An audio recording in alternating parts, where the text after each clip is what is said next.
Everybody, with our very inspiring discussion with three of the proud members of the National Organization of Chamorro Veterans in America. And gentlemen, I'm just curious about, this is such a special liberation to all of us, the 75th anniversary. Obviously, you've come back with, your family, you're seeing people you might not have seen in a very long time. But there are many, many vets here locally that are in need of help, that need resources, that need that networking ability. Roy, let's start with you. How are you reaching out to them while you're here? Actually, we have, that's one of the purpose of our visit, is to connect with the local organizations there here and work with them. And I was really impressed. I was really impressed with a number of local organizations that are advocating for veterans. We've heard, I think, 3 organizations so far, and we're looking at 3 more organizations that we're going to visit and have that discussion, learn more about what they're doing. For example, tomorrow morning, we'll be at the Guam Judicial Chamber and hear about the court, Veterans Treatment Court initiative that is taking care of veterans. So very interested to hear about that. So that's one of the purpose of our visit, is to link up and connect, and the objective is to work together. And that network is going to be very helpful in perpetuating our organization as well.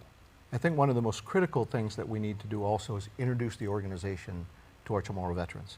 The lack of information out there that's specific to our organization makes it difficult for us to get to a point where we can teach, educate our veterans about how to get involved in the U.S. political process. Because those of us that are in the United States, we don't have the same problem.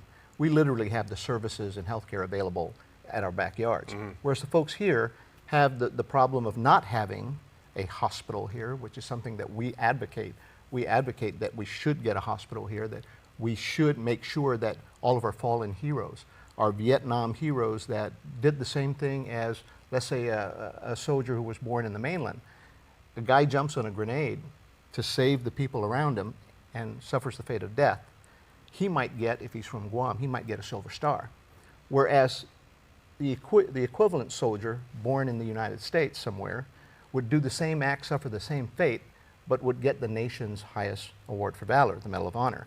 And those carry different benefits and different recognition levels. Absolutely. So there are things that we advocate and that we support that makes our job really critical. And I hate to use that healthcare pun, but getting healthcare to the folks here is something that we strive to get right away. Now, we just attended the Veterans Health Conference out at the community college out in Manila, and the VA was there to kind of tell their story about how they're going to take care of the vets, and it's the homeless group, and they talked about telehealth, which is basically you have to have a computer to communicate with your doctor. You Skype your doctor. Right, you Skype your doctor. And this is the homeless that they're talking about. So do the homeless have computers around here that can Skype to VA? So, I mean, those kind of things are things that we listen for, and that if we can somehow advocate a different program, or a program that's more intended for our veterans to get the health care rather than just to kind of put a facade over the health care and say, hey, you know what, it's available. No, it's not available. If we have to fly them there, and the Philippines has a VA hospital that, of course, was done during MacArthur days, and our guys have to fly to Honolulu, and the Philippines is 3 hours away. Yeah. So these are things that Tripler gets a lot of work because of us here. Exactly, right? And these are the kind of things that we have to work with. But we need the numbers. We need numbers of people to join our organization, and as Sel has said, we have to raise money, because all this stuff costs money.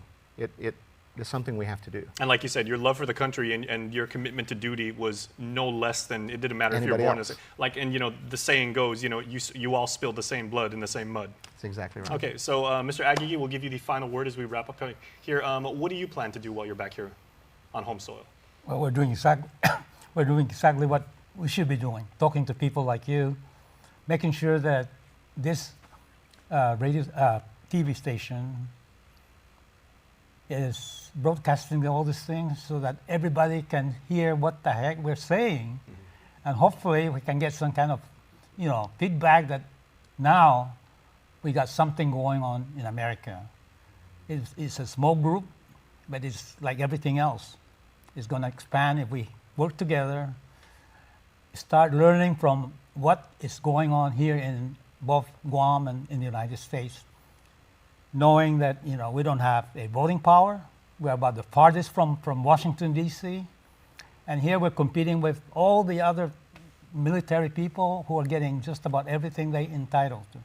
What we're trying to do is make sure that we got the same kind of profit, benefit, entitlement like everybody else.